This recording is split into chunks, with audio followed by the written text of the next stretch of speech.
பார்த்து சந்தோஷமா இருக்கிறது. நீங்க பார்த்து எப்படி சந்தோஷமா இருக்குன்னு தெரியல. ஒண்ணு மட்டும் சொல்லுங்க, இந்த சந்தோஷம் உங்களுக்கு போதுமா? போதாது. அப்ப என்ன செய்யணும்? உங்க பக்கத்தில் ஒரு ஆளை எக்ஸ்ட்ரா இருக்கணும். அப்படித்தானே? அதான் சந்தோஷம். என் வாயினால தொட்டதுனாலே, என் வாயின் வார்த்தையினாலே இனி ஒரு ஆளை பக்கத்துல சொல்லுங்க கொண்டு வந்து வச்சு, என் வாயின் தொட்டது என் வார்த்தை, என் இயேசுவனுக்கு வாயின் ஒரு வார்த்தை இருந்தாலே வார்த்தை நினைச்சது தொடப்பட்ட பக்கத்தில் ஒரு ஆளை நான் கூட்டி கொண்டுவாங்க. ஆமே ஹல்லேலூயா. கடந்த வாரத்தில் என்ன இயேசு பெற்றுக் கொண்டதை திருப்பிக் கொள்ள வேண்டும். கர்த்தர் பரிசுத்த நாமத்துக்கு ஸ்தோத்திரம். மறுபடியும் நமக்கு எத்தனை நாள் இருக்கு புது வருஷத்துக்கு? 2 நாள், 48 மணி நேரம் இருக்கிறது. ஹல்லேலூயா. கர்த்தர் உங்களை யாவரையும் ஆசீர்வதிப்பார். புத்தாண்டை பார்க்க போகிற கரங்களை பிடிச்சு ஸ்தோத்திரம் சொல்லுங்க. எல்லாரும் நல்லா இருக்கீங்களா? அந்த கரங்களை பிடிச்சு சொல்லுங்க. புத்தாண்டை நான் பார்க்க போகிறேன். கர்த்தர் உங்களை ஆசீர்வதிப்பார். கர்த்தர் உங்களை ஆசீர்வதி. எல்லாரும் சொல்லுங்க. ஹல்லேலூயா. எல்லாரும் சொல்லுங்க. நீங்க மற்றவங்களுக்கு ஆசீர்வாதம் சொன்னா உங்க ஆசீர்வாதம் அவங்களுக்கு உங்களுக்கு ஒரு ஆசீர்வாதம். ஆமென். ஹல்லேலூயா. இதெல்லாம் பெலோஷிப்னுடைய, அதாவது தேவ பிள்ளைகளுடைய ஒரு ஐக்கியம், ஒற்றுமை, அன்பை விசாரிப்பது. ஒரு சிரிச்ச முகத்தோட என்ன செய்யணும்? கர்த்தர் உங்களுக்குள் இருக்கிறார். ஹல்லேலூயா. இப்ப மாப்பிள்ளை எங்கம்மா?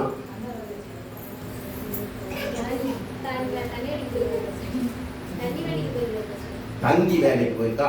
வேலைக்கு போயிருக்கா? சரி, இழுத்து கொண்டு பக்கத்துல வைங்கம்மா. ஹல்லேலூயா. நாளை கழிச்சு நமக்கு என்னச்சுது? நியூ இயர் ஆராதனை 8 to 1 மணி வரைக்கும். நீ என்னெல்லாம் வச்சுக்கணும்? கொஞ்சம் குயிக்கா வந்து ஒத்தோடை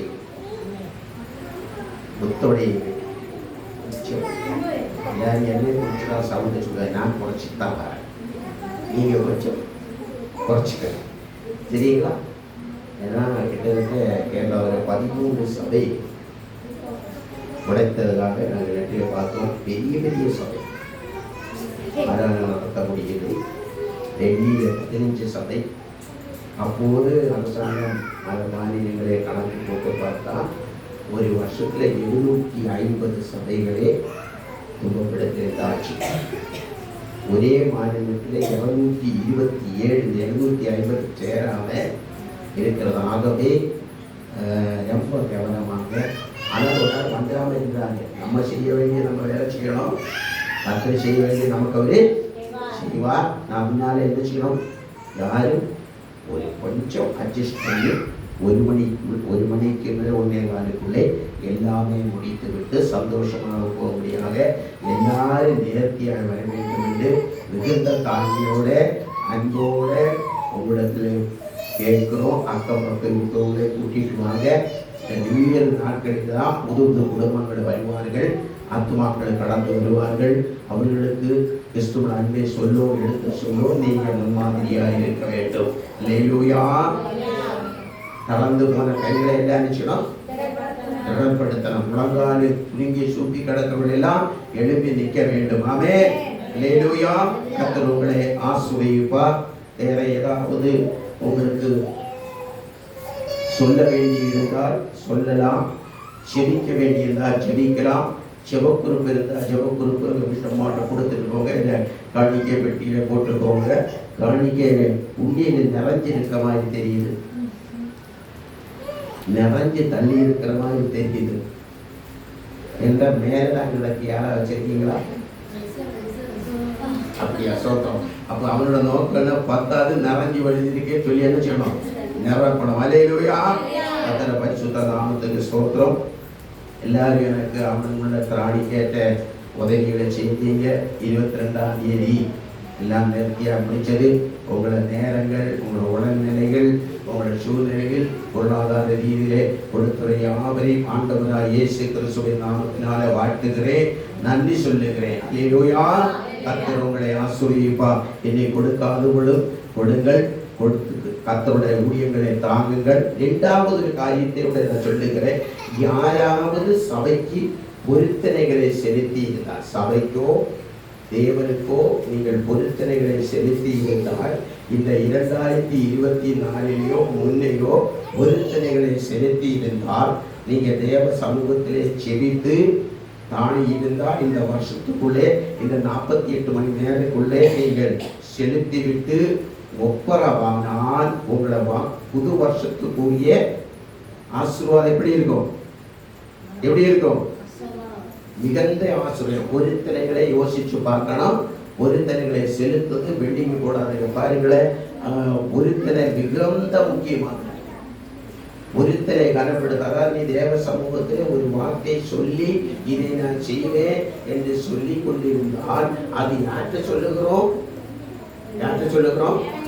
மனுஷனிடத்தை அல்ல, தேவனிடத்தில் சொல்லுகிறோம். அந்த பொருத்தனைகளே நீங்க செய்யாத இழுத்து கொண்டு போனால் பலவிதமான விபத்துகளிலே நீங்க அறியாதபடி என்ன செய்து சத்ருக்கு அது போதும் ஒரு காரணம். ஆமே, எது போதும்? அந்த பொருத்தனைகளை நிறைவேற்றாம இருந்தால் அது ஒண்ணுமே அவன் சுட்டி காட்டும். அதுக்கு நிறைய ஆதாரங்கள் இருக்கு, நிறைய ஆதாரங்கள் இருக்கு. அந்த சூழ்நிலை நாம் வைக்காதபடி நான் என்னெல்லாம் பொருத்தனை பண்ணியிருக்கிறோம் இந்த ஆலயத்திலே, இல்லை போன வருஷத்திலே ஏற்கனவே நான் பண்ணினது செலுத்தாமல் இருந்திருந்தால் அதை செலுத்தும் பண்ணி மிக மிக அவசியமாக இங்கே மாத்திரமல்ல எல்லா சபைகளிலும் என்ன செய்யும்? பொருத்தனைகளை செலுத்த வேண்டும். அல்லேலூயா. அது உங்க குடும்பம் ஆசீர்வதிக்கப்படுவதற்கும் தேவன திட்டத்தை நிறைவேற்றுவதற்கும் ஆண்டவருக்கு அது மிக மிக ஆசீர்வாதமாக இருக்க உங்களை பார்வையில் விலையிடப்பட்டதாக இருக்கும். அல்லேலூயா.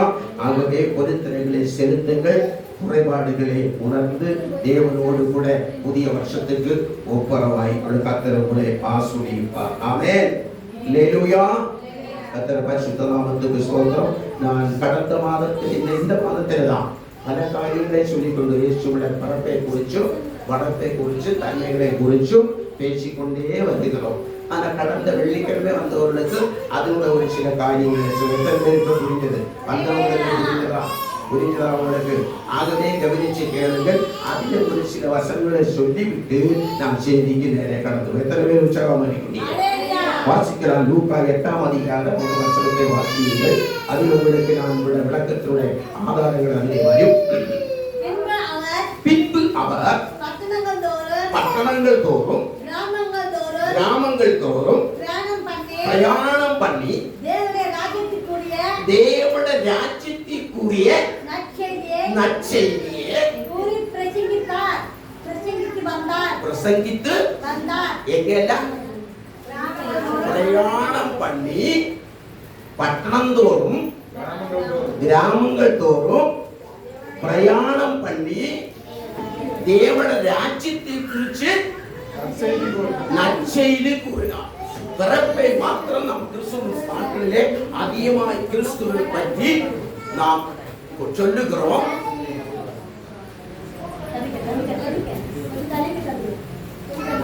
நான் நினைச்சேன்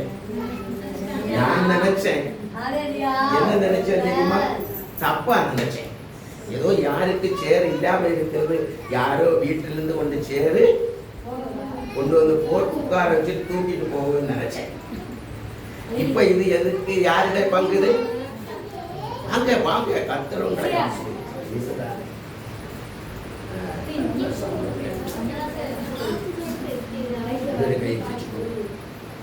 பரலோகத்தின் பிதாவே, பூமியிலே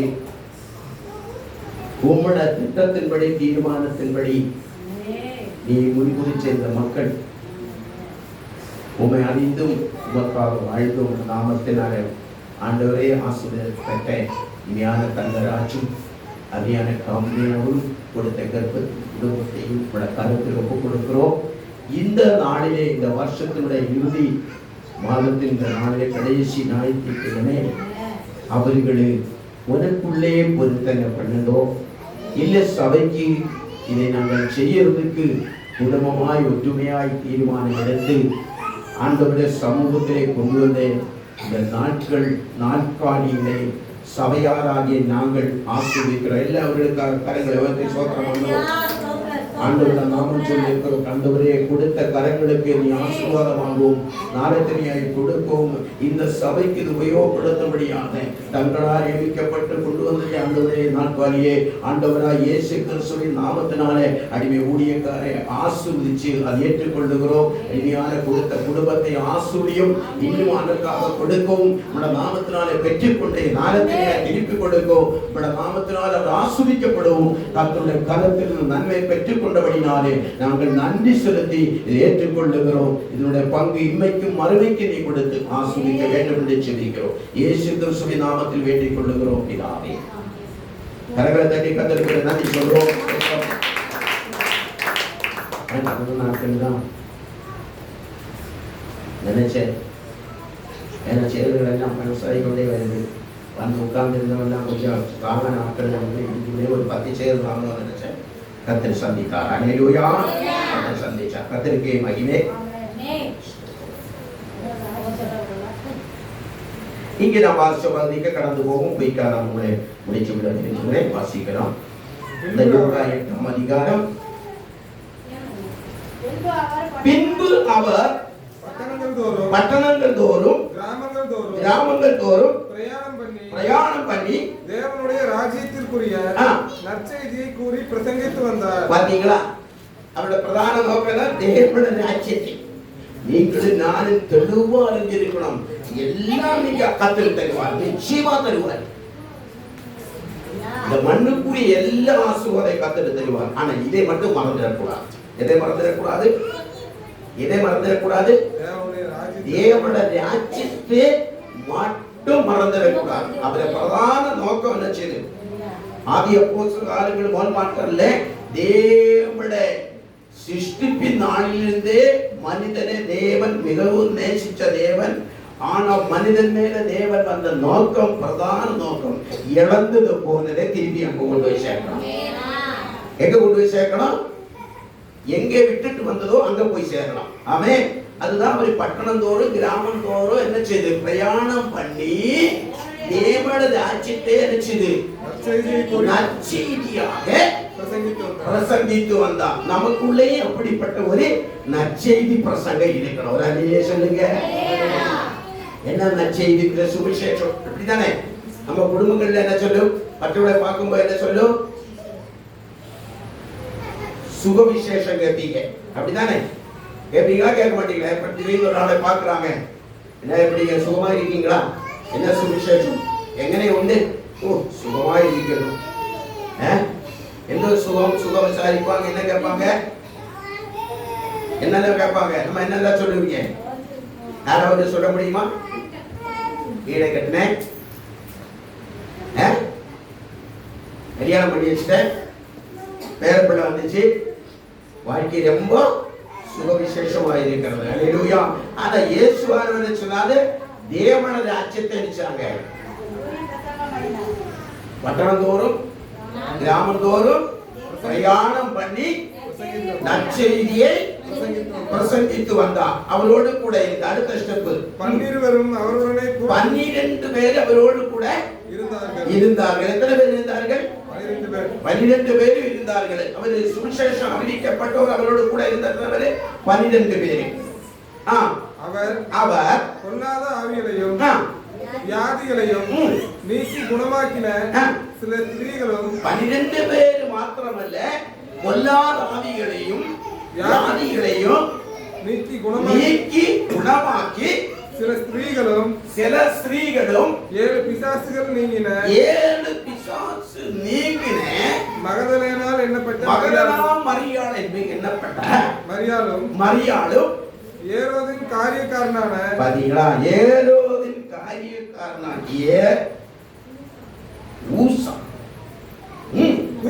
ஊசாவின் மனைவியாகிய யோவன்னாலும் சூசன்னாலும் தங்கள் ஆஸ்திகளால் அவருக்கு ஊழியம் செய்து கொண்டு வந்த மற்ற அநேக ஸ்திரீகளும் அவருடனே இருந்தார்கள். ரட்சிக்கப்பட்டவர் எங்க போயிட்டாங்க?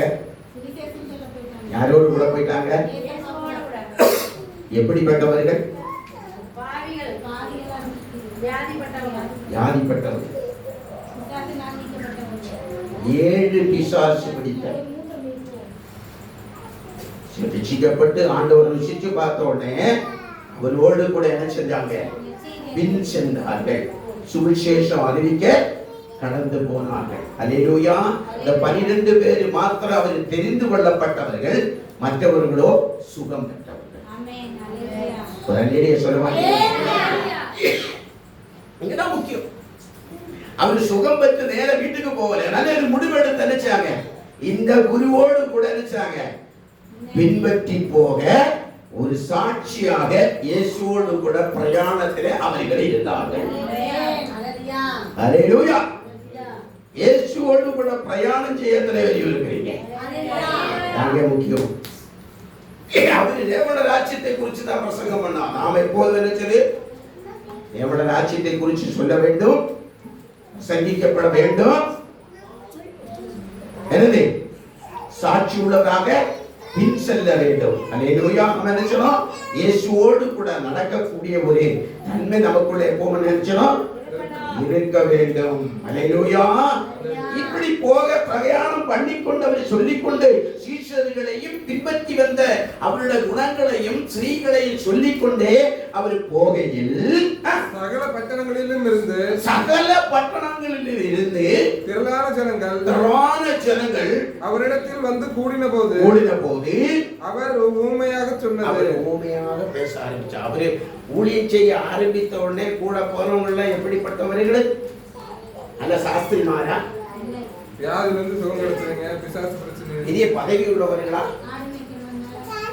அவரோடு கூட இருந்தவர்கள் பாவி, புறக்கணிக்கப்பட்டவர்கள், தேசத்திலே அவமானம், நிந்திக்கப்பட்ட, புறக்கணிக்கப்பட்ட, குற்றம் செலுத்துகிற ஸ்திரீகள், பல பின்னணியில கிடந்தவர்கள், எந்த சமுதாயத்திலே அவர்களை அங்கீகரிக்கப்படாதவர்களா சீஷர்களா அழைத்துக் கொண்டு போறார். அல்லேலூயா. அங்கு செல்லுகிற கூட்டத்தில் இருக்கிற மக்களும் சுகம் பெற்று தேவனை ருசித்து பார்க்க விடுதலையே காக்கப்பட்ட ஸ்திரீகள் அவரோடு கூட நடந்து ஊழியம் செய்தது மாத்திரமல்ல, ஆஸ்திகளிலும் அவருக்கு ஊழியம் செய்தார், கொடுத்து ஊழியம் செய்தார்கள். ஆமென். உதார குணமுள்ள ஊழியங்களிலும் அவர் இருந்தார்கள். சுவிசேஷம் மாத்திரம் அறிவிக்கிறது மாத்திரமல்ல, கொடுத்து இயேசுநாதருக்கு என்ன செய்வாங்க? ஊழியம் செய்தாங்க. இயேசுநாதருக்கு என்ன ஊழியம் செய்யணும்? தங்களை கொடுக்கணும், தனக்குள்ளதே கொடுக்கணும், பின் செல்லணும். சொல்ல மாட்டீங்களா? இயேசுவிடத்தில் பெற்றுக்கொண்ட மகிமையும் ஆசீர்வாதத்தையும் விடுதலை பெற்றுக்கொண்டு இயேசுவோடு கூட பின் செல்லும் போது என்னெல்லாம் கொடுக்கணும்? தன்னை கொடுக்கணும், தனக்கு உள்ளதை கொடுக்கணும், பின் செல்லணும். அப்படி செல்லும் போது என்ன இயேசு சொல்லுகிறார்? இயேசு தங்களை பின்னாடி வந்தவர்களை பற்றி அவர்கள் சொன்னாரு, இந்த அற்புதங்களை என்னால பெற்றுக் கொண்டவர்கள். அல்லேலூயா. இவர்களே ஒரு கூட்டத்தை பார்த்து தேசத்துள்ள சகல ஜனங்கள் வந்த இடத்துல வந்து கூடுகிறார். விதைக்கிறவன் ஒருவன் விதையை விதைக்கு புறப்பட்டான். அவன் விதை கையில் சில விதை வழி அருகே விழுந்து மிதியுண்டது. ஆகாயத்து பறவைகள் வந்து அதை பச்சித்து போட்டது. சில விதை கற்பாறையின் மேல் விழுந்தது. அது முளைத்த பின் அதற்கு ஈரம் இல்லாததனால் உலர்ந்து போயிற்று. சில விதை முள்ளுள்ள இடங்களில் விழுந்தது.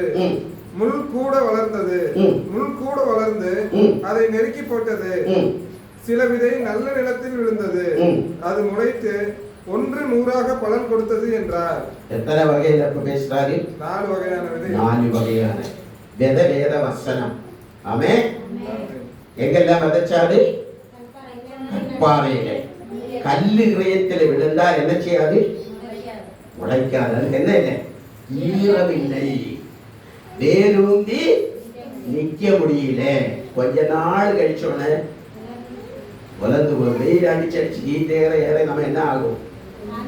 காஞ்சி போயிடும். தண்ணி இல்லைன்னா அப்படித்தானே, மரங்களானாலும் சரி, நம்மளும் சில நேரத்தில் நினைச்சது அப்படிதான் இருக்கு. ஆகவே நினைச்சது கற்பாறையில விளைச்சல் என்ன ஆயிட்டு? உலர்ந்து போயிட்டு, அது பலம் கொடுக்காம போயிட்டது. ஆனா முதல்ல ஒண்ணு சொல்லு, வழியருகிலே விதைத்தான், மிதிச்சு போட்டான். நம்ம போகும்போது சில நேரத்தில் பார்த்தீங்களா, சிலத்தை விதைச்சுட்டே என்ன செய்யும்? வாங்கி எங்கிட்ட நினைச்சுவாங்க, விதைச்சு போட்டு போயிடுவாங்க. அது கண்டுக்காம போய்விடும். ஆனால் ஆண்டவர் விட்டாரா? இல்ல, தொடர்ந்தவர் என்ன செய்யறாரு? சொல்லிக்கொண்டே போறாரு. எப்படி? அடுத்தது கண்பாறை போட்டது, அது வேறு நிற்காதபடி நினைச்சது, ஈர்ப்பம் இல்லாதபடி அது உலர்ந்து போனது. அடுத்தது முள்ளு முள்ளு கூட வந்து விதைச்சா, முள்ளு பகுதியில் விதைச்சா, அதிகாரிகளை விதைச்சா, தலைவர்களுக்குள்ள விதைத்தா, தேசத்துல விதைச்சா, பட்டணங்களை விதைத்தா, வீடுகளில் விதைத்தா, இந்தபடி நம்ம தியானிக்கலாம். ஆனா இங்க முள்ளு உடுக்குள்ள விதைத்தா, முள் கூட வளர்ந்து அதை நெருக்கி போட்டது. இந்த முள்ளு என்னெல்லாம் வியாதிக்கிறீங்க?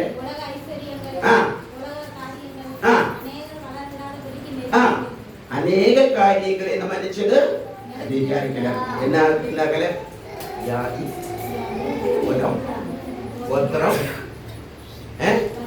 பல காரியங்களை தியானிச்சு கொண்டு போனா அது ஒரு முள்ளாக அவர்களை என்ன செய்து வேறு ஊந்தி நிக்காதபடி அவர்கள் உள்ளே வந்து என்ன செய்து முள்ளு நெருக்கி அதை என்ன செய்து பலம் கொடுக்காதபடி கொஞ்ச நாடுகள் சொன்னது வேறு ஊந்தாதபடி என்ன செய்து பட்டு போயிட்டு.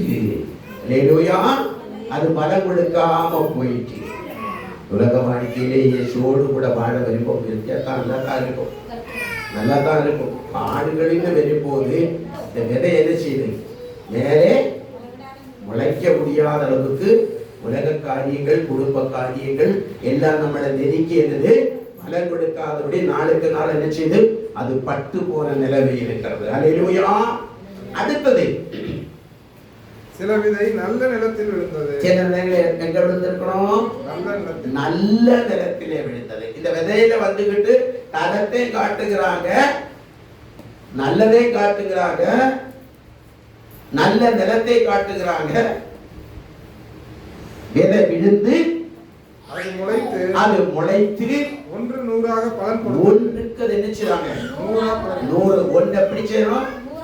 100 பெருக்கணும். இவைகளை சொல்லி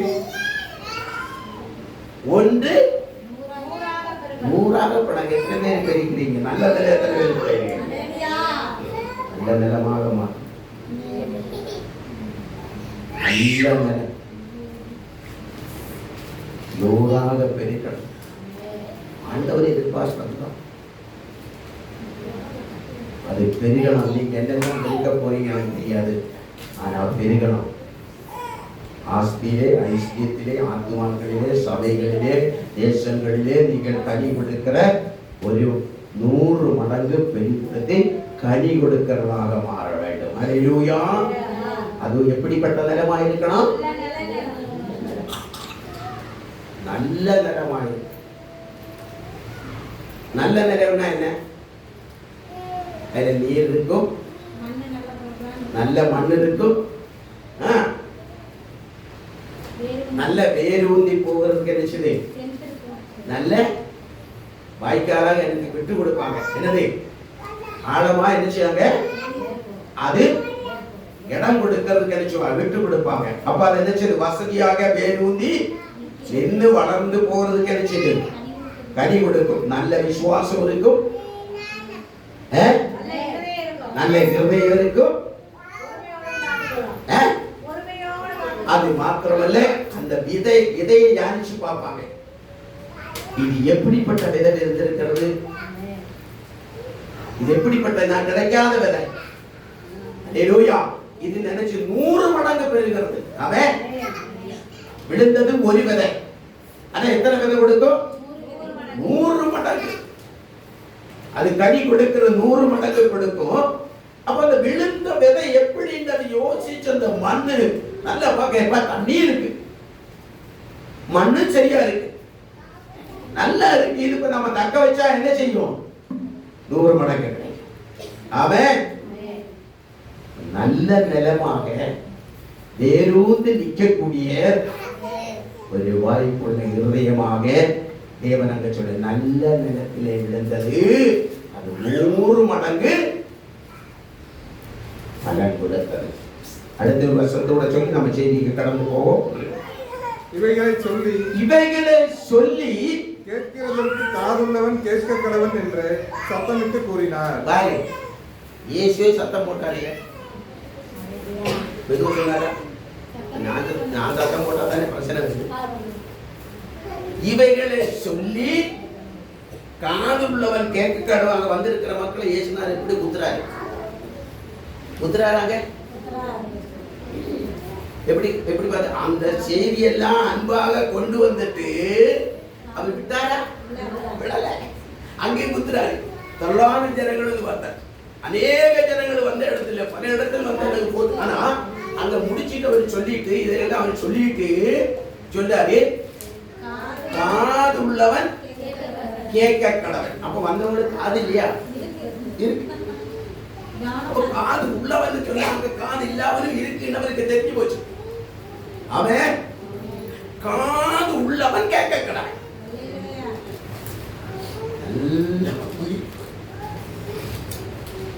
அவர் அங்கே அவர் அன்பாகவும் இருப்பாரு, தெளிந்த புத்தியா சொல்லுவாரு, விளக்கி சொல்லுவாரு, ஊமைகளாகவும் பேசுவாரு, புரியுற மாதிரி பேசுவாரு, ஊமைகளாய் உங்களுக்கு புரியும்படி பேசுவாரு. ஆனா இப்படி சொல்லிக்கிட்டு உடனே சந்தேகம் அங்க இருக்கிறவங்க கேட்கிறாங்க. வாசிக்கலாம். அப்பொழுது அவருடைய சீஷர்கள் இந்த ஊமையின் கருத்து என்ன அவரிடத்தில் கேட்டார்கள். அதற்கு அவர், தேவனுடைய ராஜ்யத்தின் ரகசியங்களை அறியும்படி உங்களுக்கு அருளப்பட்டது. மற்றவர்களுக்கோ அவர்கள் கண்டும் காணாதவர்களாயும் கேட்டும் உணராதவர்களாயும் இருக்கத்தக்கதாக அவைகள் ஓமைகளாக சொல்லப்படுகிறது. கண்டும் காணாதவர்களாய் இருந்தும் கேட்டு உணராதவர்களாய் இருந்தும் இருக்கத்தக்கதாக அவைகள் ஓமைகளாக சொல்லப்படுகிறது. அப்ப ரெண்டு பார்க்கில் அங்க இருக்கு, ரெண்டு கூட்டம் அங்க இருக்கு.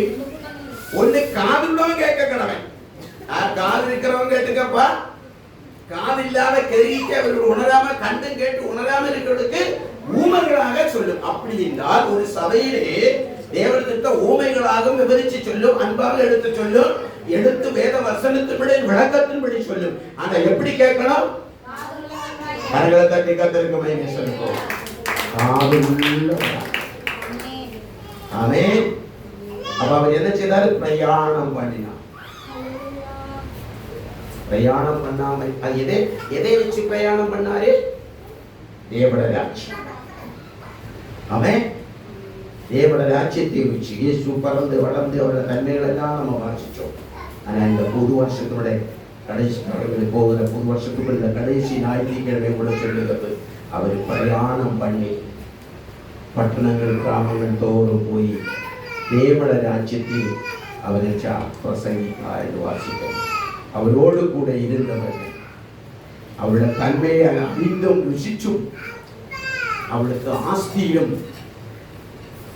சாட்சிகளாக அவரோடு கூட சென்றார்கள். ஆமென்.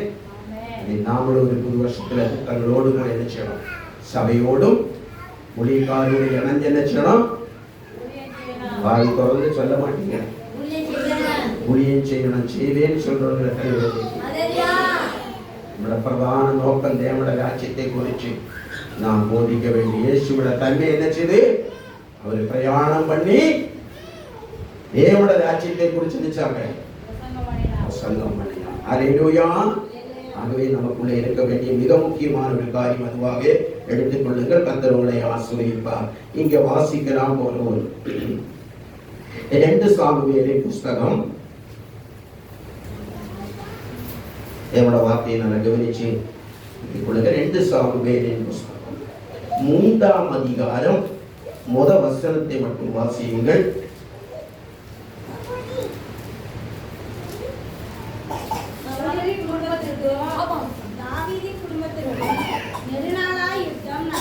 தாவீது குடும்பத்துக்கும் சவுலின் குடும்பத்துக்கும் வெகு நாள் யுத்தம் நடந்தது. இந்த 2 குடும்பம் யாருடையது?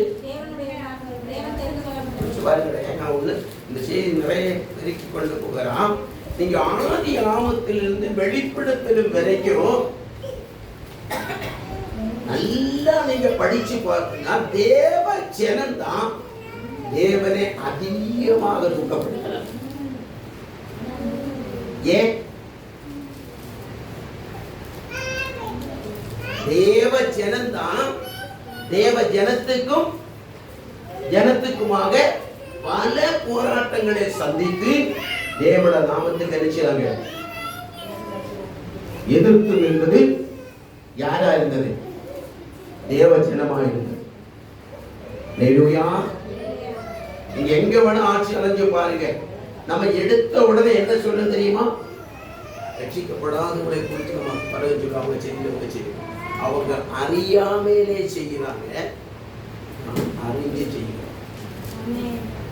நாம் அறிஞ்சு செய்கிறோம். இவங்களுக்குள்ள ரெண்டும் தேவட பிள்ளைதான், ரெண்டும் ராஜாக்களோட வம்சத்துக்கு தெரிந்து கொள்ளப்பட்டதுதான். ஒன்று ஈசாயை தெரிந்து கொண்டான், ஈசாயோட அடிச்சுவரை தாவீதை தெரிந்து கொண்டான். ஆனா பென்யமீன் குடும்பத்திலும் சவுலை தெரிந்து கொண்டான். ரெண்டும் இஸ்ரேல் கோத்திரத்தில் உள்ள ஜனங்களுக்கு தான். ஆனா இப்ப யாருக்கு சண்டை? தாவீது குடும்பத்துக்கும் சவுல் குடும்பத்துக்கும் கொஞ்ச நாளா வெகு நாளா யுத்தம். ரெண்டு பேரும் தேவனால் அபிஷேகம் பண்ணப்பட்டாங்க. ஆனா ரெண்டு பேரோட நோக்கமும் ரெண்டு விதமான நோக்கமாய் இருந்தது. ஒன்று தேவன ராஜ்யத்துக்காக, தேவ சித்தத்துக்காக, தேவனுக்காக வாழ வேண்டும் என்று தாவீது ஒரு குறிக்கோள் வச்சிருந்தார். ஆனா சவுலோ கொடுத்த ராஜ்யத்தையும் ராஜபாரத்தையும் தக்க வச்சு கொண்டு தாம் முழுதையாக ஆணையை செய்ய வேண்டும் என்று அவனுக்குள் இருந்தது. அல்லேலூயா. ஆனால் ரெண்டு காரியம் நீங்க புரிஞ்சுக்கணும். தேவன் வேதனை அநேக இடத்துல சொல்லப்படுகிறது. சவுல் தேவனை சார்ந்து நிக்கல, தாவீதோ தேவனை சார்ந்து இருந்தார். கரங்களை தட்டி எல்லா ஸ்தானங்களிலும் தாவீது தேவனை சார்ந்து இருந்தார். சவுலோ தேவனிடத்துல எந்த ஆலோசனையும் கேட்டதோ கீழ்ப்படிவதோ காத்திருக்கிறதோ செய்யல. சொல்ல போனா ஊழியக்காரோட சரியான நீதி நல்ல செய்யல.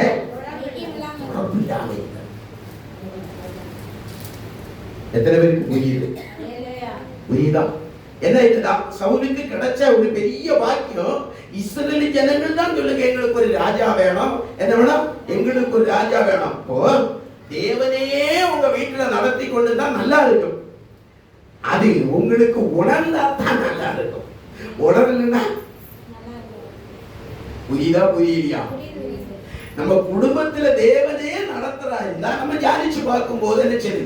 நம்மளோட பிரயாசம் அல்ல, நம்மளோட ஆணியை அல்ல, நம்மளோட சுயஞானம் அல்ல, தேவனே இந்த குடும்பத்தை தலைவரா இருக்கிறார், நடத்தி கொண்டு இருக்கிறார் என்று உணர்ந்து கொண்டா நம்மள பலவீனங்களிலே நம்ம உணர்ந்து பார்க்கும் போது இது நான் நடத்தல, கர்த்தர் நடத்தி கொண்டிருக்கிறார் என்று உணர்ந்து கொண்டால் என்ன செய்யும் அந்த குடும்பம்? இப்படிப்பட்ட ஒரு காரியங்களிலே தேவனே இஸ்ரேல் ஜனங்களை நடத்தி கொண்டு வந்து கொண்டே இருக்கும் போது அவர்களுக்குள்ளே ஒரு உணவு என்ன செய்யும்? தேவனே எங்களுக்கு ராஜாவா இருந்தா பத்தாது, என்ன செய்யும்? நாங்க காணும்படி ஒரு ராஜா வேணும், எங்களை நடத்துறதுக்கு ஒரு ராஜா வேணும். ஆண்டவர் தான் நடத்தி கொண்டு வராரு, அவர்கள் அது மறந்து போயிட்டு எங்களுக்கு ஒரு ராஜா வேணும்.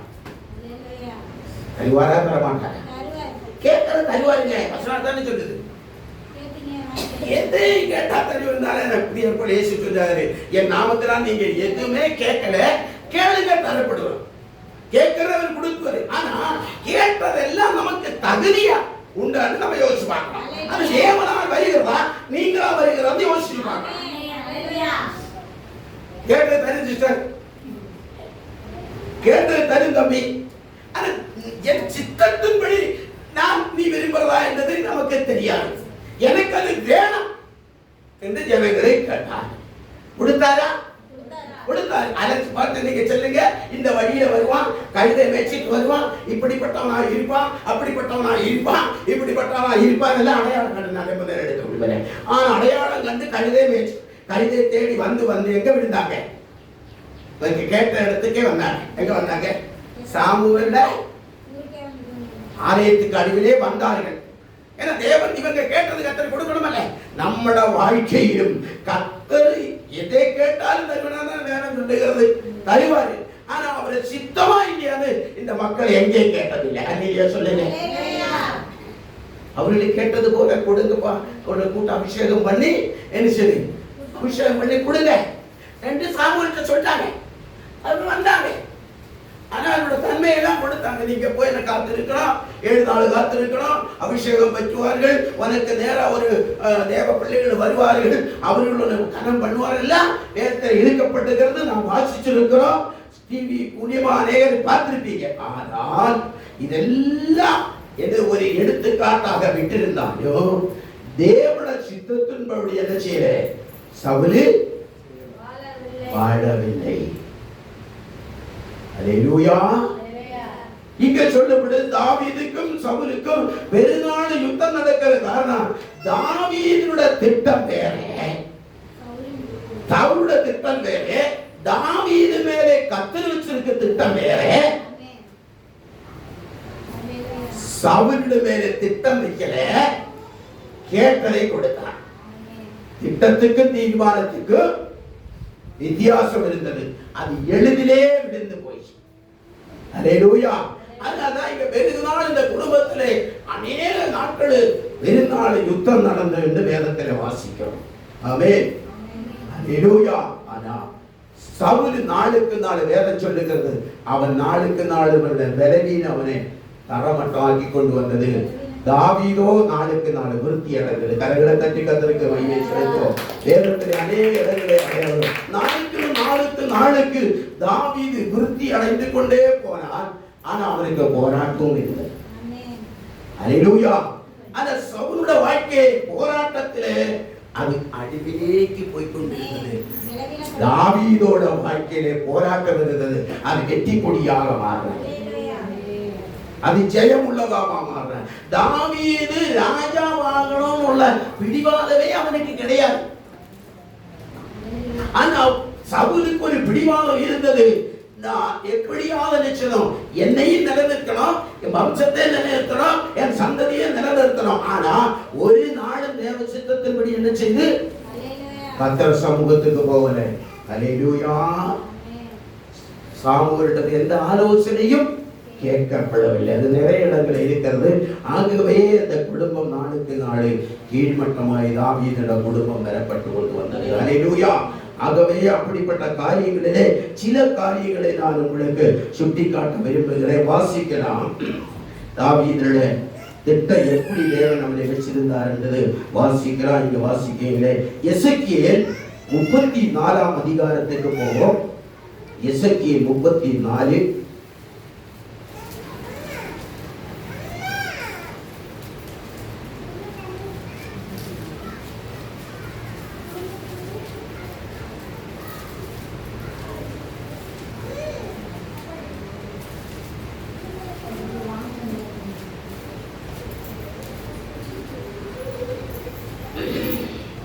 22ஆம் வசனத்தின் சில வசனங்களை வாசிக்க போறோம்.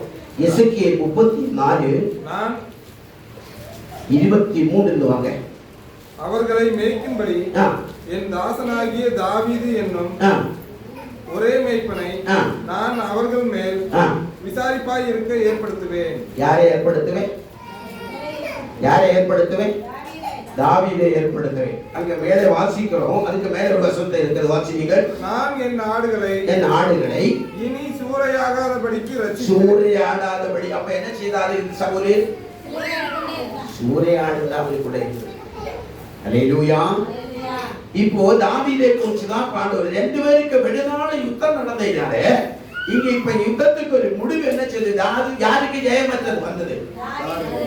தாவீதுக்கு ஜெயம் வருகிறது. அந்த இதைத்தான் எசேக்கியேல் ராஜா எசேக்கியேல் தீர்க்கதரிசி புத்தகத்திலே 34ஆம் அதிகாரத்திலே நாம் 22ஆம் வசனத்திலிருந்து வாசிச்சு வருகிறோம். வாசிங்க. நான் என் ஆடுகளை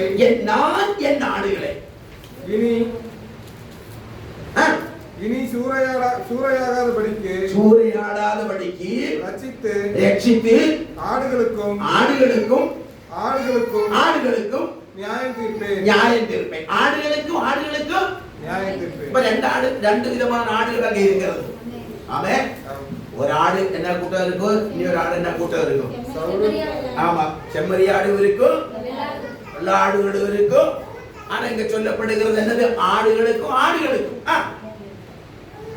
நியாயம் தீர்த்து அவரை மேய்க்கும்படி என் தாசனாகிய தாவீது என்னும் ஒரே மேய்ப்பனை தாவீது என்று ஒரே மேய்ப்பனை நான் அவர் மேல் விசாரிப்பாய் இருக்க ஏற்படுத்துவேன்.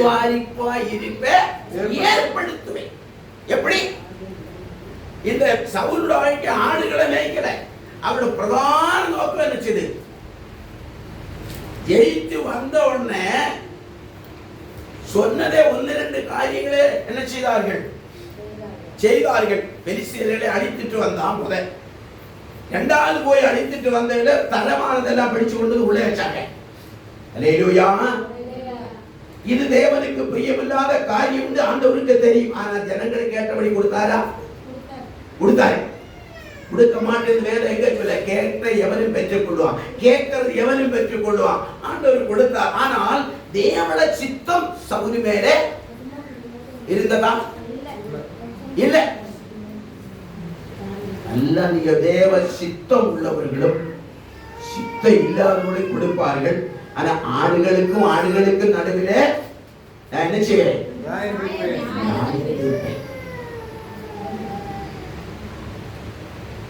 நான் அவரை நல்லா விசாரிக்கிறது என்ன செய்வேன்?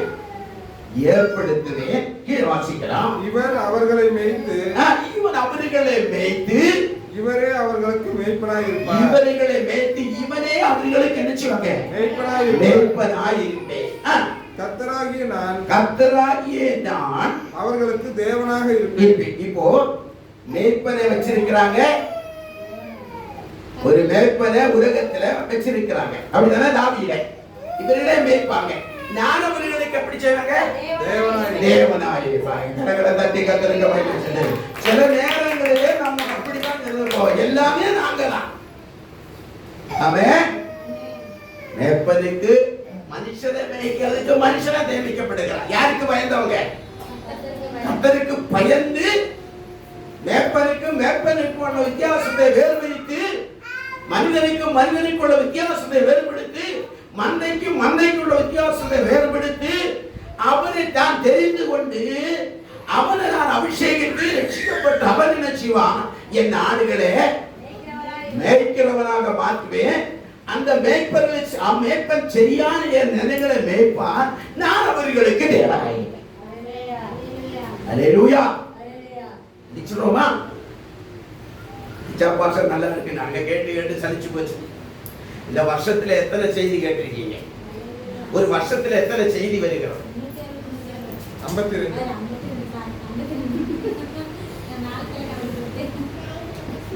அல்லேலூயா. 52 செய்தியும் ஒரே செய்தியா? நல்லா எழுதி வச்சு பாருங்க. 50. அப்ப நான் எத்தனை வருஷமா செய்தி கொண்டு வருகிறனால் ஒரே செய்தியாக இருக்காது.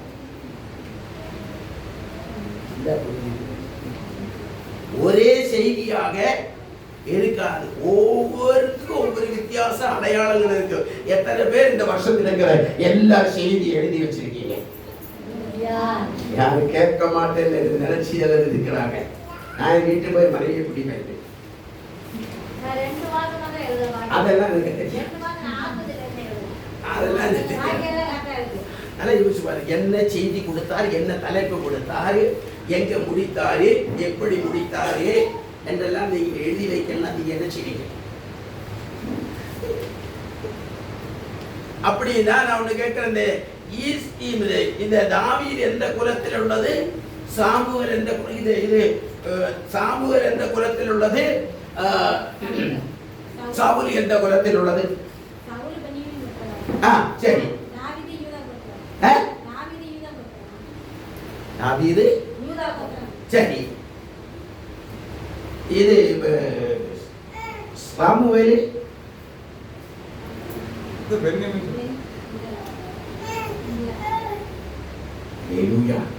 நல்ல எழுதி படிச்சுட்டு. ஆமா, 1 சாமுவேல் புத்தகத்தில் இருக்கிறது.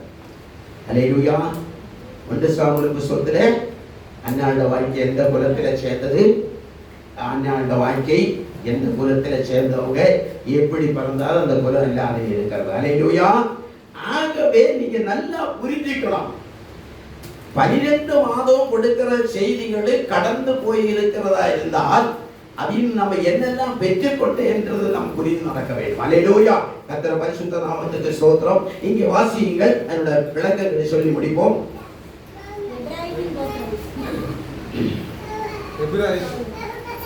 எது? அப்ப நீங்க எந்த கோத்திரத்துல 12 கோத்திரத்துல யாரு பிறந்தாரு, 12 கோத்திரத்துல யாரு பிறந்த, அவர் எப்படி பெற்றது என்றது. ஒபேத்தியா எந்த கோத்திரத்துல பிறந்தவர்? நான் இந்த வருஷத்தை முடிக்க போறேன், நான் எப்ப செய்தியெல்லாம் நினைக்கிறேன். ஒபேத்தியா எந்த கோத்திரத்துல பிறந்தவர்?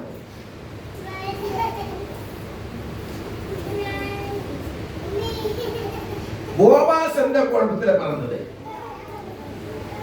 அப்ப ஈசா எந்த கோத்திரத்துல பிறந்தது?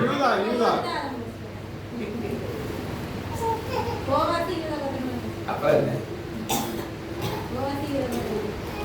உங்க குலம் கோத்திரம் என்ன சொல்லுவீங்க?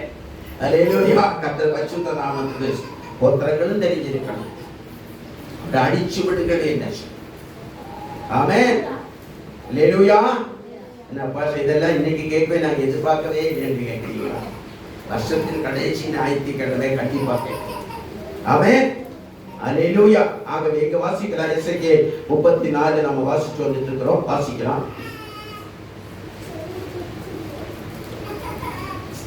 தாவீது தேவனாய் இருப்பேன், கர்த்தராகிய நான் அவருக்கு தேவனாக இருப்பேன், என் தாசனாகிய தாவீது அவர் நடுவில் அதிகாரியாய் இருப்பார். யார் இருப்பா? அதிகாரியாய் இருப்பா. அது மாத்திரமல்ல, அதிபதியாய் இருப்பா. கர்த்தராகிய நான் இதை சொன்னேன். இது கர்த்தராகிய நான் சொன்னேன் என்று அவர் சொல்லுகிறார். இப்ப தாவீதை தெரிந்து கொண்டது யாரு? கர்த்தர். சவுலை தெரிந்து கொண்டது யாரு? கர்த்தர் தான். கேட்டதே கர்த்தர் கொடுத்தார். நான் கொடுக்கவில்லை, அவர் கேட்டதே கொடுத்தார். அல்லேலூயா. அப்ப தெரிந்து கொண்டது வேற, நாம் கேட்டு வாங்குறது வேற. புரியுதா?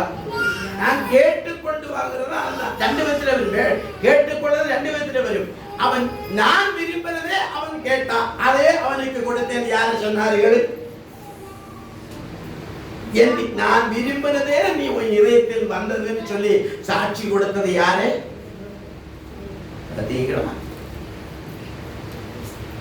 நீ சரியாய் கேட்டப்பா. இன்னும் கொடுக்கிற உனக்கு முந்தினவரும் பிந்தினவரும் ஒன்றே போல வேறு ஒருவர் தெரியுதில்ல. இப்படி கொடுத்தான் தெரியாத ரீதியில புரியுதா?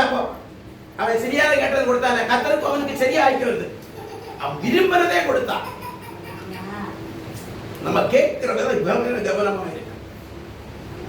இஸ்ரவேல் ஜனங்களுக்கு கேட்டது அவர் ராஜா வேணும்னு கொடுத்தாங்க. அவரு கேட்கறது என்ன? ஆண்டவர் கேட்டதை கொடுக்கிற தேவனான. கேளுங்கள், தரப்படும் தட்டுங்கள், திறக்கப்படும். தேடுகிற எவனும், தன்னுடைய தட்டுகிற எவனும் திறக்கப்படும். கேட்க கொடுக்க கேட்கிறது கவனமா இருக்கணும். என்ன தங்கராஜி அப்படிதானே? கேட்கிற விதத்தில் எப்படி இருக்கணும்? இப்ப தாவீதுக்கு கேட்காமலே வந்துச்சு. அவருக்கு கேட்டு வந்துருச்சு, கேட்காம இருந்துச்சு. அவன் கேட்காம வரணும்னா தாவீது முகம் முழுவதும் கர்த்தரையே நோக்கி இருந்தாங்க. அவர் திட்டத்தின்படியே இருந்தார். முஞ்சி போல ஏற்ற வேளையில கொண்டு வந்து பாட்டலாம். நான் கடந்த நாட்கள் நிறைய இடங்கள் தாவீது குறித்து வாசிக்கும் போது, ஓசியாவிலே, ஆமோஸிலே, மீகாயிலே, நிறைய இடங்களிலே வாசிக்கும் போது பல கோணத்தில் தாவீதுடைய வார்த்தைகளை, அவனுடைய அதிகாரங்களும் தேவன் அவன் மேல வச்சிருந்த திட்டங்களும் வாசிச்சு வரும்போது வெளிப்படுத்தலை கொண்டு வந்து அவனுடைய சிங்காசனம் பேர ஞாயிறு பேர தேவன் சொல்லினார். அல்லேலூயா. அப்ப எந்த அளவு அவனுடைய இளமை இப்ப இருக்கிறதுல எல்லாரும் இளமை தான். ஆமென். யாரா வயதானவங்க இருக்கிறாங்க? வயதா இருக்கிறது யாரா சொல்றீங்களா? எல்லாரும் இளமையில தான். ஆமென். இப்ப தாவீதை போல நிச்சயம் நம்மளோட நோக்கம் இருக்க வேண்டும். அல்லேலூயா. கர்த்தர் பரிசுத்த அடுத்த வசனத்தை வாசிக்கிறேன். நான் அவர்களோடு சமாதான உடன்படிக்கை என்ன உடன்படிக்கை செய்வார்கள்? சமாதான உடன்படிக்கை செய்து அவனுடன் நான் கூட இருப்பேன். நானே என்று சொல்லிவிட்டேன். நான் அவனோடு கூட என்ன செய்வேன்? சமாதான உடன்படிக்கை. இயேசு வந்த போது சொன்னார், வீட்டுக்குள்ள பிரவேசிக்கும் என்று சொன்னார், உங்களுக்கு சமாதானம் உண்டாகும்.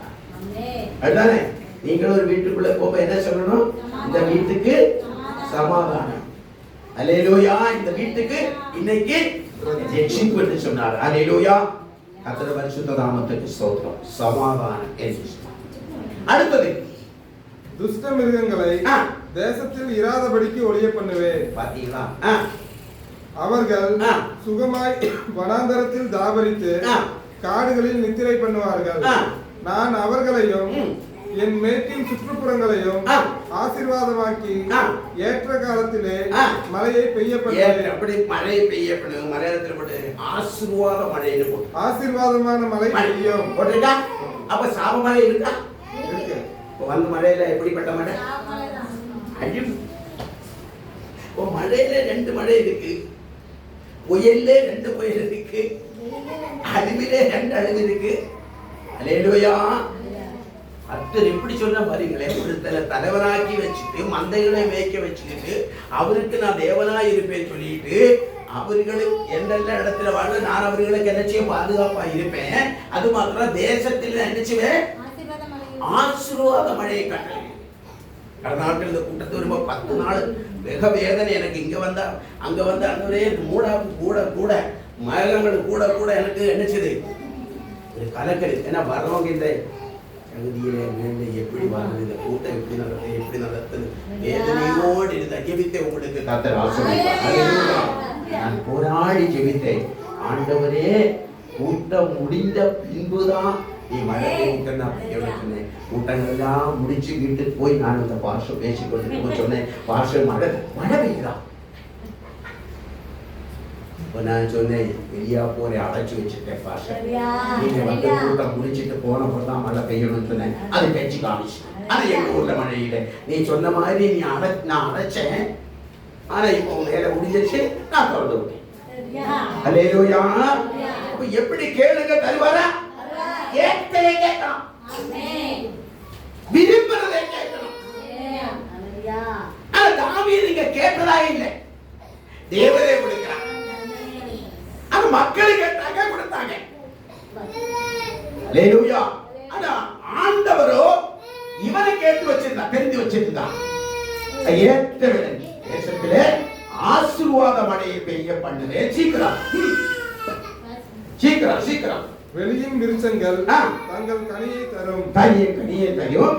பூமி தன் பலனை கொடுக்கும். பூமி தன் பலனை கொடுக்கும். அவர்கள் தங்கள் தேசத்தில் சுகமாய் இருப்பார்கள். கரங்களை தட்டி கர்த்தருக்கு மகிமை. கர்த்தர் உங்களை தெரிந்தெடுத்தார். கர்த்தருக்குள் இருந்தார். கர்த்தருடைய வசனத்தின்படி இருந்தார். நான் சபரே போறல்ல, தாவீதை போல இருந்துட்டேன். சுகமா இந்த தேசத்திலே என்ன இருப்பேன்? ஆசீர்வாத மழையோடு கூட இந்த தேசத்தில் நம்ம இருப்போம். இருக்கிற எத்தனை பேர் விசுவாசிக்கிறீங்க? அதுதான் தெரிந்து கொள்ளப்பட்டவர்களுக்கும் நாம் சேர்த்து கொண்டது கொள்ள வித்தியாசம். அல்லேலூயா. நல்லா புரிஞ்சு அடுத்த வசனத்தை.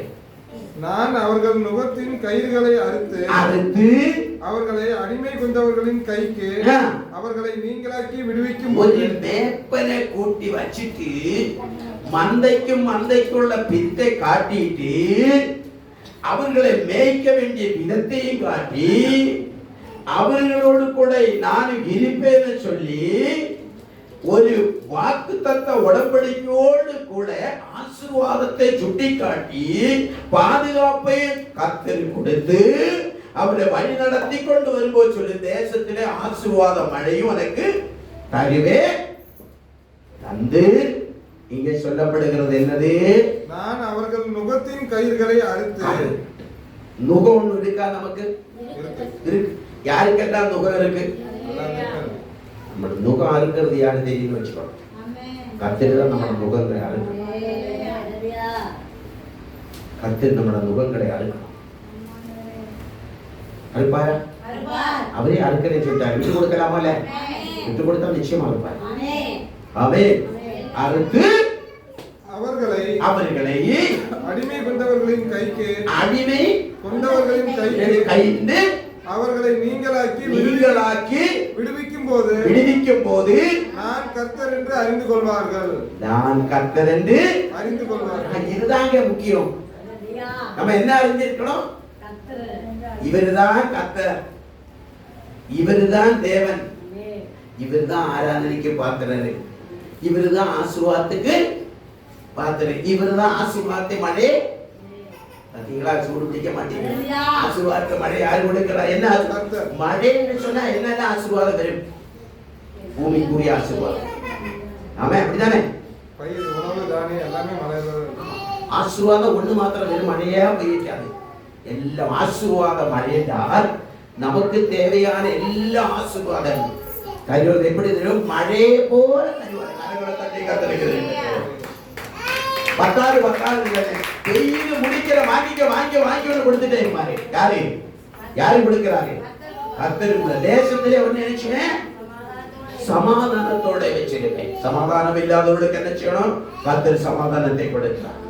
ஆசீர்வாதம் இல்லாத மழை கர்த்தர் ஆசீர்வாத மழை தருவார். ஆமென். யார் ஏற்படுத்தின மந்தைக்குள்ளே? தாவீது கூட உடன்படிக்கை செய்து அவன் என்ன தலைவனாக வச்சிருக்கிறதுக்கு, அவருடைய ஜனத்தை மேய்க்கிறவர்களுக்கு இத்தனை நன்மை கொடுக்கிறார். அல்லேலூயா, அல்லேலூயா. இன்னி ஒரு மனுஷனை கையிலே வளர்த்துறாங்க. அது 10 வருஷத்துல அவரு சபையை போல மாறிவிட்டாங்க. அந்த மனுஷனோட பாத்துக்கிறாமா? வாசிக்கிறாமா? 11 காலுக்கு முடிச்சிடும். தொட்டு வச்சு குத்துறேன். ஆமென். வாசிக்கலாம். ஓசியா 11ஆம் அதிகாரம் 1 வசனத்து கூட போகும். அந்த மனிதனுடைய நாம் பார்த்துக் கொள்ளலாம். ஓசியா 11ஆம் அதிகாரம் 1 வசனத்தை வாசியுங்கள்.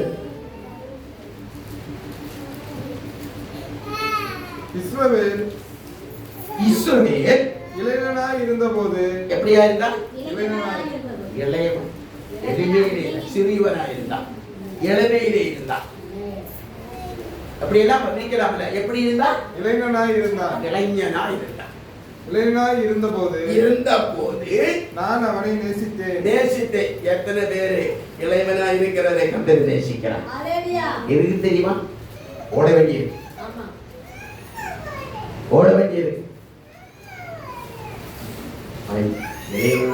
சிறியவனாய் இருக்கும் போது, இளைஞனாய் இருக்கும் போது நான் அவனை நேசித்தேன். நம்ம நினைக்கிறோம், இந்த சிறு பிராயத்திலே என்னை ஆண்டவர் என்ன செய்தார்? நேசிக்கிறார். அவர் யாரை? இஸ்ரவேலை நேசித்தார். ஆமென். அல்லேலூயா. நம்மள நேசிக்கிறாரா? உண்மையை சொல்லுங்க. நேசிக்கிறாரா? இங்கே ஆண்டவர் சொல்லுகிறார். படிங்க, சீக்கிரம் படிங்க. எகிப்திலிருந்து எப்போ யார் இருக்கிறார்? எகிப்திலிருந்து என்னுடைய குமாரனை வரவழைத்து அவர்கள் தங்களை அழைக்கிறவர்களின் முகத்துக்கு விலகி போய் விட்டார்கள். பாகால்களுக்கு பலியிட்டு விக்கிரகங்களுக்கு தூபம் காட்டி நான் எபிராயிம் நேசிச்ச என்ன செய்றான்? போயிட்டான். சரி, இந்த பாகால்னா இப்ப இந்த தலைமுறை நீங்க எதை நினைக்கிறீங்க? நீங்க யாரும் விக்கிரகத்தை தொட மாட்டாங்க. கற்பனை விட்டு விலகி போகிற சந்ததிகளா யாரா இருந்தாலும் கற்பனைகளை பிரமாணங்களை விட்டு விலகி போகிற இருதயம் யாரை பின்பற்றுறாங்க? நான் அதுக்கு ஒரு உதாரணம் வச்சேன். அது இன்னும் கொஞ்சம் தெரியும். அது நான் கடைசியில சொல்லுகிறேன். வாசிக்கலாம். நான் எபிராயிமை கைப்பிடித்து நடக்க பழகினேன். இப்போ இஸ்ரவேலை இளைஞனை நேசிச்சேன், வாசிச்சீங்க. அப்படிதானே? எபிராயிமை நான் எப்படி பிடிச்சேன்? எபிராயிமை கைப்பிடித்து நடக்க பழகினேன். ஆனாலும் நான் தங்களை குணமாக்குகிறவர் என்று அறியாமற் போனார்கள். என்ன செய்யல? சில நேரங்களில் நம்ம ஆண்டவர் கைப்பிடிச்சுதான் நடத்துறோம். ஆனா எப்படியுமே ஆண்டவர் கைப்பிடிச்சு நடத்துறான். ஏன் தெரியுமா? ஒரு பரிசுத்த இரத்தத்திலிருந்து பறக்கப்பட்டார். அவன் யோசேப்பினுடைய மகன் தானே இல்லையா? உண்டா? ஆமாம். அப்புறம் உற்சாகமா சொல்லுங்க. யோசேப்பினுடைய மகன். அதனால இவர் என்ன செய்து? எப்படியுமே நான் என்ன செய்து நேசிச்சு கை பிடிச்சு அவனை நடத்தினேன். படிங்க. நான் எபிராயிமை கைப்பிடித்து நடக்க பழக்கினேன். ஆனாலும் நான் தங்களை குணமாக்குகிறவர் என்று அறியாமற் போனார்கள். குணமாக்குகிறவர் என்று அறியாமல் போனார்கள். மனுஷரை கட்டி இழுக்கிற அன்பின் கயிறுகளால் நான் அவர்களை இழுத்தேன். அவர்கள் கயிறுகளை இழுத்தா, கைப்பிடித்து நடத்தினா, விலகி போனா, கைப்பிடித்து நடத்தினதை இப்ப அன்பின் கயிறினால் பிடித்து இழுத்தேன். அவர்கள் கழுத்துகளின் மேலிருந்த நுகத்தடியை எடுத்து போடுகிறவரை போல் இருந்து அவர்கள் பட்சம் சாய்ந்து அவர்களுக்கு ஆகாரம் கொடுத்தேன். அந்த ஒரு தன்மைகளை பார்த்தீங்களா? ஒரு இளைஞரை எப்படி கொண்டு வருகிறார்? நல்லா புரிஞ்சுக்கணும் வாரியவர்களே, நல்லா புரிஞ்சுக்கணும். உங்களை நேசிச்சது நான் அல்ல. உங்களை நேசிக்கிறது யாரு? நம்புறவங்க நல்லே சொல்லுங்க. உங்களை தெரிந்தெடுத்தது யாரு? உங்களை கரம் பிடிக்கிறது யாரு? ஆனால் அப்படி வழி விலகி போகாது. கைப்பிடிச்சு படிங்க. மனம் திரும்ப மாட்டோம் என்றதினால்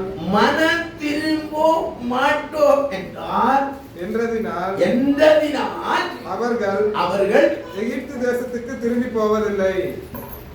அசீரியன் அவர்களுக்கு ராஜா. ஆகையால் அவர்களுடைய ஆலோசனைகளின் நிமித்தம் பட்டயம் அவர்கள் பட்டணங்களுக்குள் பாய்ந்து அவர்கள் தாழ்பால்களை நிர்மூலம். எவ்வளவு பாதுகாப்பு கொடுக்க விரும்புகிறார். கைக்கு பிடித்து நடத்த விரும்புகிறார். அன்பு செலுத்த விரும்புகிறார். நுகத்தடியை முறிக்க. ஆனாலும் ஒரு வழுதி விலகி போய் மனம் திரும்புவதற்கு என்ன மன்னரிக்க கடைசி வருஷத்துல கடைசி சொல் யாரு எப்படி எல்லாம் நம்மளை கரம் பிடித்து நடத்துகிறார்? நம்மளோட நுகத்தடி யாரு முறிப்பா? யாரு நம்ம மேல் அன்பு பெருத்துகிறார்? இளைஞர் என்று நம்மளை நேசிக்கிறவர் யாரு? ஒரு இளைஞரை பார்த்தா கொஞ்சுவாங்க. அப்படிதானே? எப்படி அன்பு செலுத்துவாங்க? என்னது? அன்பு செலுத்தி அவரோட தன்மைகளை இணைஞ்சு விட்டால் என்ன செய்யும்? நண்பர் காதல் ஒன்று. ரெண்டாவது என்ன செய்யும்? அவரை பார்க்காம இவர் இருக்கவே மாட்டார். எப்படியாவது நினைச்சாங்க போய் என்ன செய்ய ஐக்கப்படாம இருப்பார். அல்லேலூயா.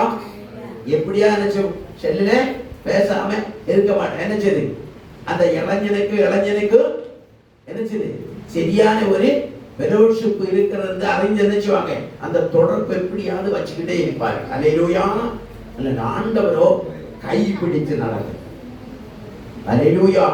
நம்மளோட நுகத்தடியை முறிக்கிறவரே அவன் மனம் திரும்ப வேண்டும் என்று நினைக்கிறவர். வாசிக்கிற அடுத்த வசனத்தோட போவோம். ஆகையால் அவர்களுடைய ஆலோசனைகளின் நிமித்தம் பட்டயம் அவர்கள் பட்டணங்களுக்குள் பாய்ந்து அவர்கள் தாழ்பால்களை நிர்மூலம் பண்ணி அவர்களை பட்சிக்கும். என் ஜனங்கள் என்னை விட்டு விலகுகிற மாறுபாட்டை பற்றி கொண்டிருக்கிறார்கள். என்னை விட்டு விலகி போகிற மாறுபாட்டை பற்றி கொண்டிருக்கிறார்கள். பற்றி கொள்ளுகிறார்கள். அவர்களை உன்னதமானவரிடத்தில் வரவழைத்தாலும் ஒருவனும் எழும்புகிறதில்லை. உன்னதமான இடத்துக்கு தான் அழைக்கிறார்கள்.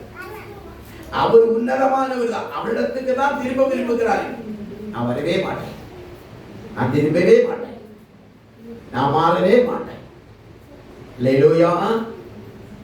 தேவனை விட்டு விலகி போகிற எந்த ஒரு காரியமான நம்முடைய இருதயம் தேவனை விட்டு விலகி போகிற ஒரு இருதயமாக, விலகி போகிற ஒரு இருதயம், கற்பனைகளை விட்டு விலகி போகிற ஒரு இருதயமாக அங்க இஸ்ரவேல் ஜனங்களை கைப்பிடிச்சுனான். ஆனால் அவர்களுக்கு மனம் திரும்பவில்லை. 12ஆம் அதிகாரத்தில் வாசித்தால் அதோட தெளிவை உங்களுக்கு புரிய. வாசிக்கலாம் சீக்கிரமாக. 12 முதல் வருஷத்தை வாசி. எப்பிராயீம் காற்றை மேய்ந்து கொண்டர் காற்றை பின்தொடர்கிறான். அவன் நாள்தோறும் பொய்யையும் கேட்டையும் வர்த்திக்க பண்ணி அசீரியரோட உடன்படிக்கை பண்ணுகிறான். யார் இது? எந்த கோத்திரம்? நல்லா புரிகிற யோசேப்போட சந்ததிகளுக்கு ஒரு பரிசுத்த குடும்பத்தில் பிறந்தது, தேவனிடத்தில் பிறந்தது, தேவன் பட்சபாதம் இல்லாதவர்களே இவனை எப்படியாவது ஆண்டவருக்குள்ளே கொண்டு வரணும், தேவனுக்குள்ளே ஆஸ்வதிக்கப்படணும்னு சொல்லி அவனுக்கு கரம் பிடித்து இத்தனை உபதேசங்கள் எல்லாம் அவனுக்கு சொல்லி நேசிச்சு கரம் பிடித்து நடத்தி அவனுக்கு ஆலோசனை எல்லாம் கொடுத்திருந்தாலும் இப்ப யாரோடு இந்த 12ஆம் அதிகாரத்தில் வச்சிருக்கிற உறவு? அசீரியரோட உடன்படிக்கை பண்ணுகிறார். அசீரியரோடு கூட உடன்படிக்கை. தேவன் கரம் பிடித்து நடத்த வல்லவர் தான். நம்ம உடன்படிக்கை யாரோடு கூட இல்ல, அசீரியரோடு கூட, எகிப்து ஜனங்களோடு கூட உடன்படிக்கை. எகிப்துக்கு எண்ணெய் கொண்டு போகப்படுகிறது. யூதாவோடும் கர்த்தருக்கு வழக்கு இருக்கிறது. வழக்கு இருக்கிறது. யூதாவோடு வழக்கு இருக்கிறதா? இருக்கிறது. வாசிங்க. அவர் யாக்கோபை அவன் வழிகளுக்கு தக்கதாக விசாரிக்க போகிறார். அவன் கிரியைகளுக்கு தக்கதாக அவனுக்கு நீதியை சரிக்கட்டுவார். அவன் தாயின் கர்ப்பத்திலே தன் சகோதரனுடைய குதிகாலை பிடித்தான். தன் பலத்தினால் தேவனோட போராடினான். தன் தூதரானவரோடு போராடி மேற்கொண்டான். அழுது அவரை நோக்கி கெஞ்சினான். பெத்தேலிலே அவர் அவனை கண்டு சந்தித்து அவ்விடத்திலும் நம்மோட பேசினார். யாக்கோபோட போராட்டம் எப்படி இருக்கிறது? சவுலோட போராட்டம் எப்படி இருந்தது? தாவீதோட போராட்டம் எப்படி இருந்தது? எப்ரேமோட போராட்டம் எப்படி இருந்தது? எப்ரேமுக்கு கர்த்தர் கொடுத்த ஒரு பெரிய ஆசீர்வாதத்தை கரம் பிடித்து நடத்தியவன் என்னச்சது? இளைஞனா இருந்தவனை செய்தவனை பிடித்து கரம் பிடித்து நடத்தியவனுக்கு என்ன செய்து? தேவனுடைய வழியிலே கொண்டு வரலாம்னு நினைத்தாரு. மனம் திரும்புறதுக்கு மனதில்லை என்று விட்டுட்டார். அல்லேலூயா.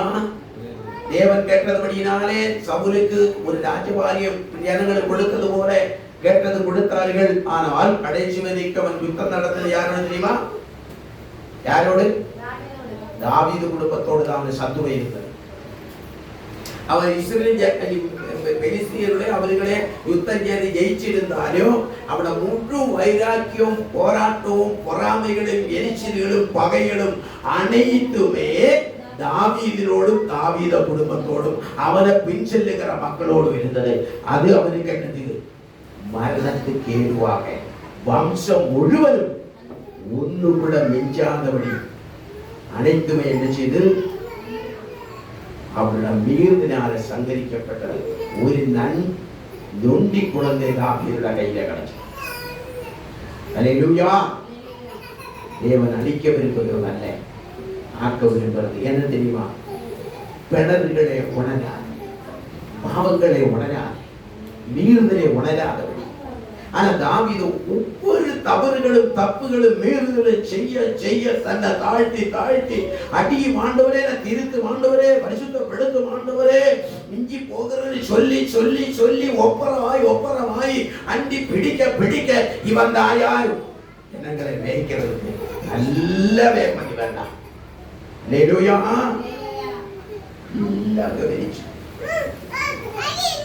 ஆகவே தேவன் என்ன தெரிந்து கொள்ள நோக்கம் மனுஷனை நோக்கி பாராதபடி, சூழ்நிலை நோக்கி பாராதபடி, எதிராளியை நோக்கி பாராதபடி, என்னை கொண்டு என்ன சித்தம் இருக்கிறதோ அது ஏற்ற வேளையிலே கர்த்தர் கொண்டு வந்து நிறுத்தி நிறைவேற்றணும்னா என்ன செய்யணும்? தாவீதை போல தேவனிடத்திலே அவன் தேடி, அவனதான் எனக்கு தேவை, அவன் தான் எனக்கு தேவை. அவனை கொண்டுதான் ஆடுகளுக்கு ஆடுகளும் மத்தியில் உள்ள அல்லேலூயா. பழைய பிரமாணத்திலே வழி நடத்தி கொண்டு போய் சில ஜனங்களை நடத்தினார்கள். புதிய ஏற்பாடிலே இயேசு கிறிஸ்துவுடைய வம்ச வழிகளே புதிய ஏற்பாடிலே கர்த்தராகிய இயேசு கிறிஸ்து தாவீதினுடைய கோத்திரத்திலே பிறந்து புதிய ஏற்பாடு பழைய பிரமாணத்தினுடைய முடிவுகள் அனைத்து கொண்டு வந்து வெளிப்படுத்தலை முடிச்சு சொல்லுகிறார். இனி நான் தாவீது தான் எனக்கு என்ன செய்து சரியான சிங்காசனத்தை வச்சிருக்கிறது யாரு? தாவீதின் சிங்காசனம். அல்லேலூயா. ஆகவே தாவீதுடைய சரித்திரங்களை நீங்கள் வாசிக்கும் போது நமக்கு என்ன கிடைக்கும்? பக்தி விருத்தி உண்டாகும். ஆமென். விசுவாசம் கூடும். அவருடைய ஒவ்வொரு கிரியைகளையும் ஒவ்வொரு செயல்பாடுகளையும் ஜெபங்களையும் இந்த சங்கீத பகுதிகளை நீங்க வாசிச்சு போனா தேவனோடு அவன் செய்கிற நல்ல உடன்படிக்கை மிகுந்த ஆசீர்வாதமாக இருக்கிறது. அல்லேலூயா. அங்கே சொல்லுகிறது எபிரேயம் கர்த்தருக்கு பிரியமாய் இல்லை. அடுத்த 13ஆம் அதிகாரத்திலே எபிரேயனை கர்த்தரை கைவிட்டான். எபிரேயனை கைவிட்டான். அவன் வளர்ந்து பெருதி பூமி அனைத்துக்கு பறந்து நிலந்து போனவனே அவன் தேவனுக்கு பிரியமா இல்லாதபடி விட்டபடினாலே அவனை கயிறு அவனுடைய செடியை வெட்டி போட்டாண்டு சங்கீதம் 80 போட்டிருக்கிறது. வாசியுங்கள். 80ஆம் சங்கீதத்தை வாசியுங்கள்.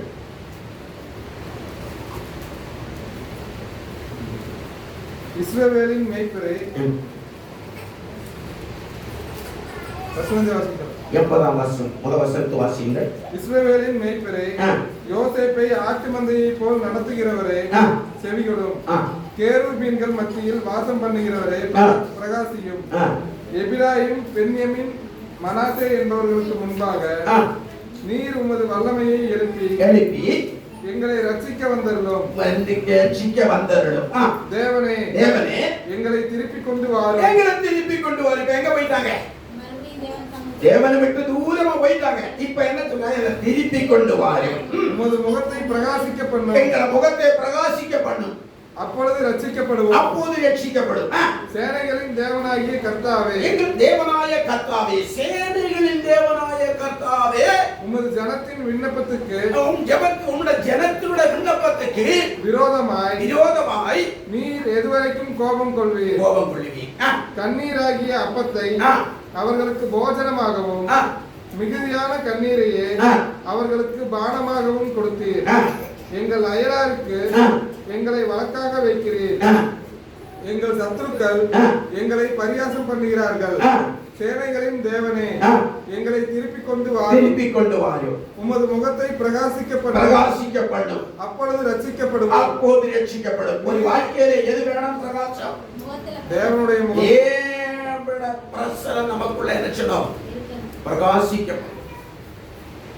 நீர் எகிப்திலிருந்து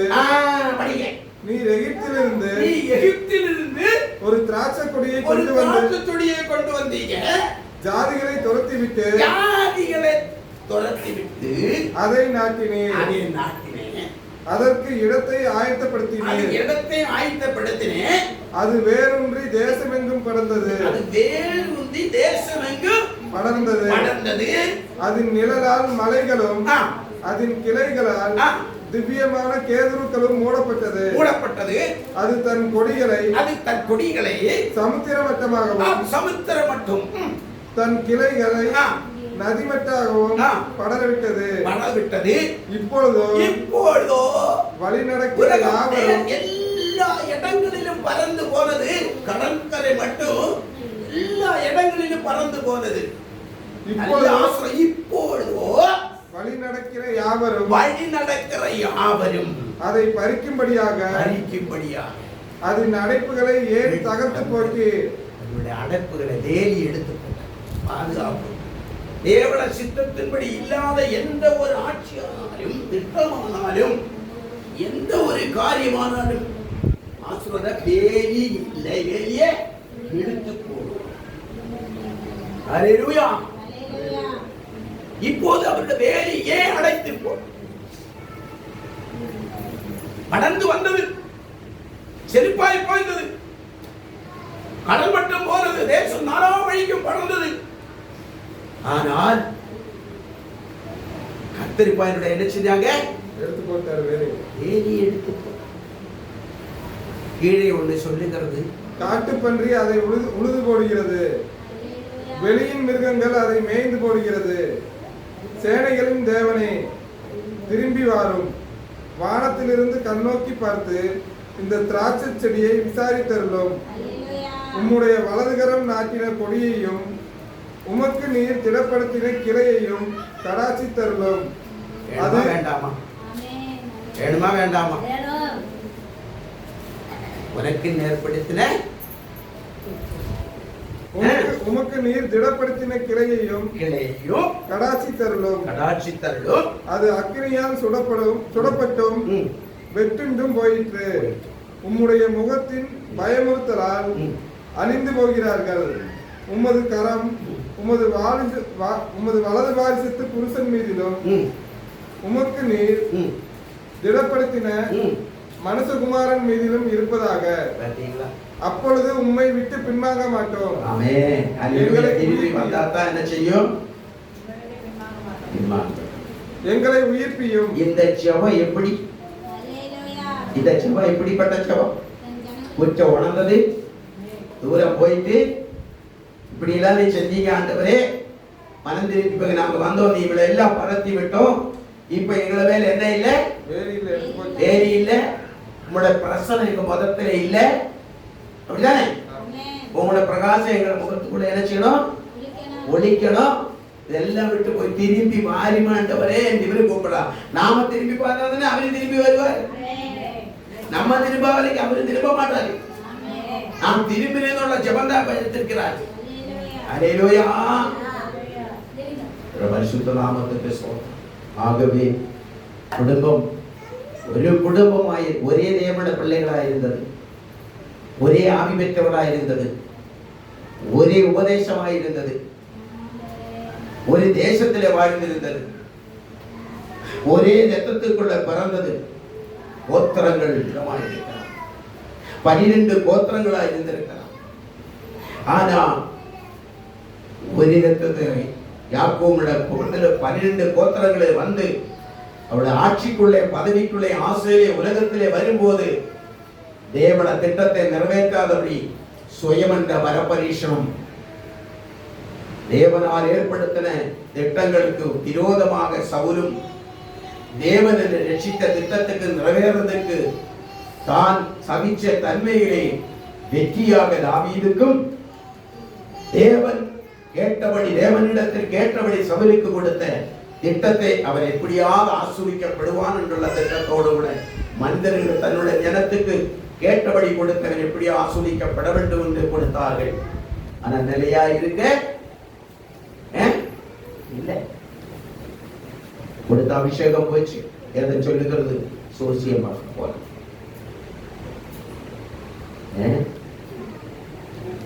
இத்தனைக்கு தாவீது சவுலுடைய குடும்பம் சொந்தமா? சொந்தமா? சொந்தம் தானே. என்ன சொந்தம்? சொந்த மகளை எனக்கு மனைவியாக கொடுத்தாங்க. ஆனா குடும்பம் நமக்குள்ளே நல்ல அலசி பார்க்கணும், கொஞ்சம் பார்க்கணும். நமக்குள்ள என்ன இருக்க வேண்டும், நமக்குள்ள என்ன இருக்க வேண்டும். நான் பெரியவனா, நீ பெரியவனா, நான் பெரியாளா, நீ தெரியாளா பார்க்காது. கர்த்தர் நம்மளை உயர்த்துற வரைக்கும் என்ன செய்யணும்? அவரிடத்துல நம்ம என்ன செய்யணும்? அவருடைய நாமத்தை நோக்கி பார்த்து அவருடைய சித்தத்தின்படி இருக்கும் போது ஏற்ற வேளையிலே அவரே சொல்லுவாரு, இவன் தான் எனக்கு மேய்ப்பன், இவன் தான் நாடுகளை மேய்க்கணும், இவன் தான் எனக்கு இந்த தேசத்தில் நினைச்சது ஆசீர்வாதத்தை மலைக்கு சூத்திரமாக ஆக்கிக் கொள்ள ஆண்டவர் தேசத்திலே குடியிருக்க பண்ணுகிறதுக்கு தேவன் எடுத்து வச்சிருக்கிற பாத்திரங்களாக தேவன் இஸ்ரவேல் ஜனங்களுக்கு மேய்ப்பனாக தாவீதை தெரிந்து கொண்டது போல இந்த பகுதியில் ஆடுகளுக்கும் இந்த 2 காரியங்களோட சொல்லி முடிச்சு 2 பேருக்கு எப்படி நியாயம் விசாரிக்கிறவர்கள் எப்படிப்பட்டவர்? அறியாதவளுக்கும் அறிந்தவளுக்கும். ஆடுகளுக்கு போட்டிருக்கா? போட்டிருக்கு. நல்லதே நல்லவருக்கு பரிசுத்தவான்களுக்கும் பரிசுத்தவான்களுக்கும் தேவ பிள்ளைகளுக்கும் என்ன செய்யணும்? உபதேசம் பண்ணணும். மற்ற ஆடுகளுக்கும் உள்ள வித்தியாசத்தை சொல்லுங்க, வெளிப்படுத்தி காட்டணும். அதான் ஆடுகளுக்குள்ள வித்தியாசத்தை நியாயம் தீர்ப்பேன். கண்களை மூடி செவிக்கலாம்.